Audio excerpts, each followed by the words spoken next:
Quem assistiu ao evento que marcou a despedida do Ozzy Osbourne dos palcos, sábado passado, viu que o apresentador dos shows foi ninguém menos que Jason Momoa, que parecia uma criança ali numa loja de brinquedos naquele sábado, inclusive ele se jogando na plateia durante o show da nova formação do Pantera. E é justamente por conta dessa figura simpática e galhofeira que ele é, que eu resolvi fazer esse vídeo com a minha opinião a respeito do Jason Momoa como ator e como figura de imensa fama ao redor do planeta. Presta atenção.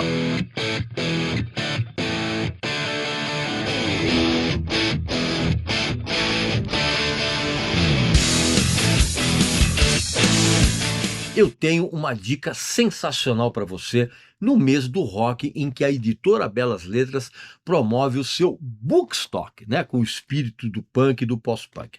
São 2 lançamentos de livros incríveis e com um descontaço com o já tradicional cupom, né, o Regis Tadeu indica. O primeiro deles é esse aqui, ó, Cured, a história de 2 Imaginary Boys, uma edição com capa dura e com os brindes. É um livro fascinante, escrito pelo baterista, tecladista e um dos fundadores do The Cure, junto com o Robert Smith, claro, que é o Lou Tolhurst, né? Que ele conta em detalhes inacreditáveis de tudo o que aconteceu com a banda e que ficou longe dos olhos do público, com histórias assim absolutamente de cair o queixo em mais de 300 páginas. Depois, o segundo livro é esse aqui, ó, Paradoxo Punk, Memórias do Greg Graffin, que é escrita pelo vocalista do ótimo grupo Bad Religion, no qual ele revela em 400 páginas a vida dele e da banda antes e durante os primeiros anos do punk californiano, cara. Tudo escrito de uma maneira intelectual e acessível ao mesmo tempo. São 2 livros sensacionais e que vêm com vários brindes. Aqui, ó, vou mostrar aqui para vocês aqui, ó. O Cured, ele vem com marca-texto personalizado, vem com adesivo, né? E vem com, cadê a palheta aqui, ó? A palheta aqui, ó, olha que legal. Palheta do The Cure, tá ok? E o livro aqui do Greg Graffin também vem com os mesmos itens, ó. Tem um adesivo, tá bom? Tem um marca-texto, né, um marca-páginas, aliás, personalizado, e tem também uma palheta do Bad Religion, né?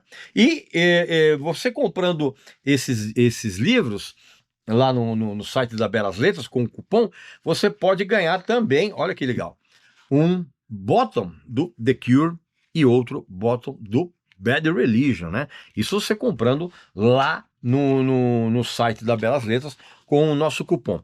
Mas enfim, são livros que você não pode perder, que são sensacionais e eu recomendo. Meu amigo e minha amiga, não há como negar que o Jason Momoa, o físico do Jason Momoa, é a maior arma dele, né? Ele com 1,93 m, tatuagens tribais e uma barba que parece um bárbaro moderno, né? Uma mistura de guerreiro havaiano com viking.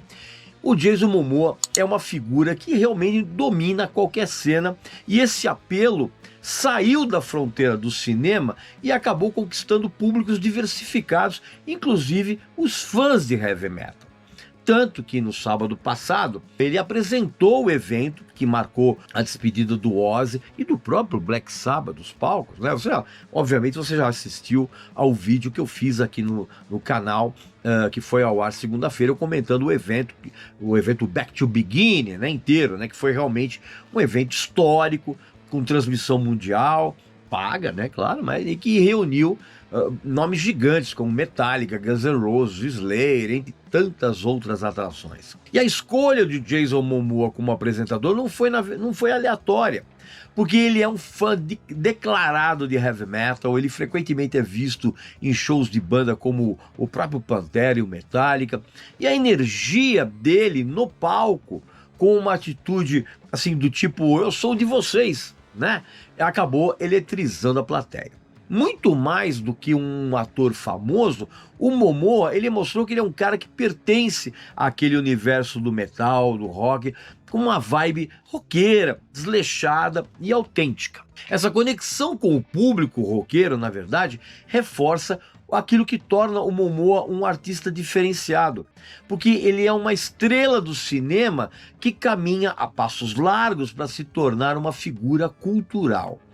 A aparência dele de homem das cavernas moderno e a própria paixão que ele tem por som pesado tem tudo para tornar o cara um ícone para uma geração que valoriza a autenticidade, ainda mais porque ele não tenta ser um galã tradicional, e sim aquele cara que você imagina tomando uma cerveja com você num bar aí de motociclistas roqueiros. E quando você pensa no Jason Momoa, eu tenho certeza absoluta que a primeira imagem que vem à sua mente é provavelmente a de um cara que é um colosso humano, né?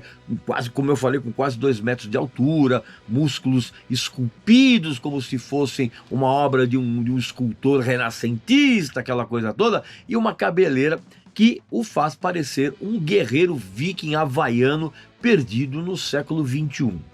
Essa figura imponente, aliada a um carisma absolutamente inegável, que inclusive transbordou fora da tela, né, está presente na tela e fora dela, transformou o Momoa em uma das estrelas mais singulares de Hollywood, porque a ascensão meteórica, quer dizer, não tão meteórica também, né, assim, de papéis secundários em filmes e séries esquecíveis, a protagonista de blockbusters bilionários, é um fenômeno que merece ser analisado com uma certa atenção. Pelo que eu me lembro, a primeira vez que eu vi esse cara nas telas foi quando eu assisti Game of Thrones, né? E ele impressionou com até que uma razoável atuação no papel do Khal Drogo, né? O líder bárbaro ali dos Dothrakis, né? E que foi o papel perfeito para o personagem dele, cara, que era um guerreiro saído de uma pintura épica,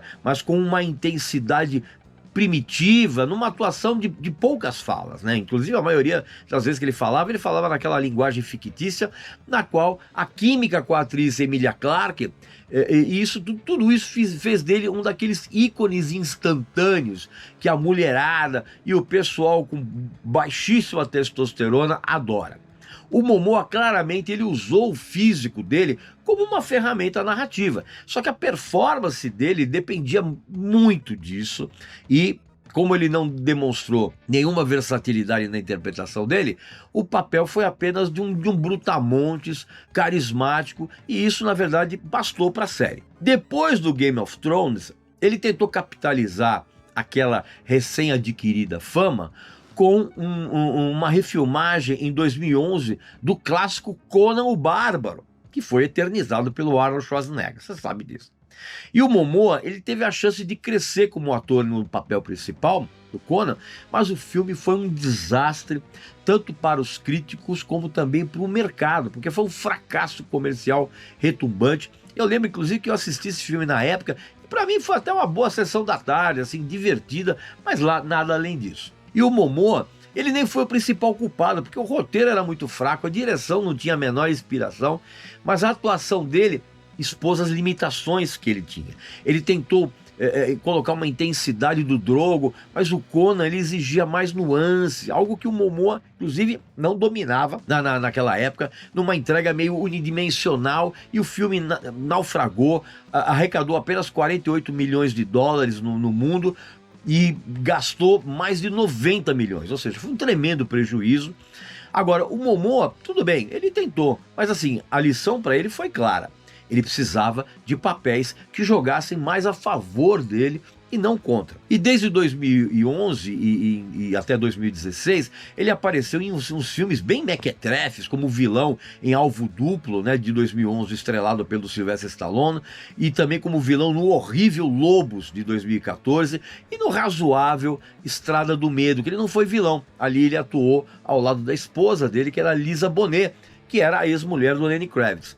E ele continuou interpretando variações do Homem Durão. E esses filmes, na verdade, passaram totalmente despercebidos, mas eles serviram como uma espécie de campo de treinamento do Momoa para outros filmes, especialmente em papéis que permitiam um toque de humor, nos quais o Momoa começou a explorar um lado, juntamente com isso, um lado mais sombrio e emocional, né, como foi nesse filme aí da Estrada, mas ele ainda dependia da imponência física dele para carregar as cenas. Vide, por exemplo, a presença dele no Batman vs Superman de 2016 e na Liga da Justiça de 2017, já como o Aquaman. O grande salto dele veio com o próprio filme do Aquaman em 2018, que o transformou em um astro global. E ele trouxe uma abordagem descontraída, quase roqueira ao super-herói, né, com uma interpretação que misturava força bruta, humor autodepreciativo e um charme de tiozão surfista. Obviamente que o filme arrecadou mais de $1 bilhão, né? Acabou se tornando o maior sucesso da DC na época, né? E o Momoa brilhou por saber equilibrar a grandiosidade do papel com os momentos de leveza. E ele finalmente encontrou um personagem que combinava com a energia física dele, junto com uma personalidade acessível, mesmo que ele ainda ficasse devendo quando ele tinha que atuar. A atuação dele precisava de uma profundidade emocional maior nas cenas ali, nas cenas mais dramáticas, vamos dizer assim. E depois de uma rápida atuação no primeiro Duna, que é espetacular, ele vem em Aquaman 2, 2023, que é um filme que tentou repetir a fórmula do primeiro, mas essa segunda parte sofreu com problemas terríveis de produção e com o roteiro completamente confuso. O Momoa, ele manteve ali o carisma dele, mesmo que o filme tenha sido um flop, vamos dizer assim, relativo, porque o segundo filme acabou arrecadando $439 milhões, com um orçamento de 200 milhões, então quase deu prejuízo. E foi nesse filme que o Momoa começou a mostrar sinais de autocrítica, rindo dele mesmo, inclusive fazendo isso em entrevistas e até no set de filmagem, e isso reforçou a personalidade dele de astro que não se leva excessivamente a sério. E aí foi então que, meses atrás, o Momoa surpreendeu ao estrelar o pavoroso filme Minecraft, uma pseudocomédia horrorosa, baseada naquele videogame que é muito popular, e o filme que também trouxe o Jack Black foi um sucesso estrondoso e acabou se tornando a maior bilheteria do ano até agora. E isso, na verdade, diz muito a respeito daquele retardamento mental coletivo do qual eu tanto falo. Porque esse filme tem um roteiro ridículo, as piadas são completamente infantiloides, tem uma narrativa patética, só que tudo isso não impediu que um imenso público debilóide adorasse essa porcaria, e com o Momoa sendo parte central desse fenômeno de sucesso comercial, mas completamente emburrecedor. E por que o Momoa ele ri dele mesmo? Porque parte disso vem da personalidade dele, cara. Porque tem algumas entrevistas em que ele frequentemente fala sobre a origem humilde dele, os dias como surfista e a paixão pelo heavy metal. Ele, na verdade, ele nunca quis ser um astro intocável, né? E essa autenticidade é bem recebida pelo público, mas também é sinal de uma insegurança de quem sabe que não é um grande ator, não é um Al Pacino, e ele tenta compensar isso com carisma e com energia. Então, meu amigo e minha amiga, o Jason Momoa é um caso fascinante do cinema moderno, porque, agora, ele precisa buscar papéis que desafiem as limitações dele e mostrem que ele é muito mais do que um gigante carismático, né? Porque até lá ele vai continuar sendo aquele cara que entra no palco e faz todo mundo parar para olhar, mesmo que você não saiba exatamente por que você está fazendo isso. A figura do cara é imponente. Agora, ele precisa parar de rir da própria cara dele e começar a se levar um pouco mais a sério como ator.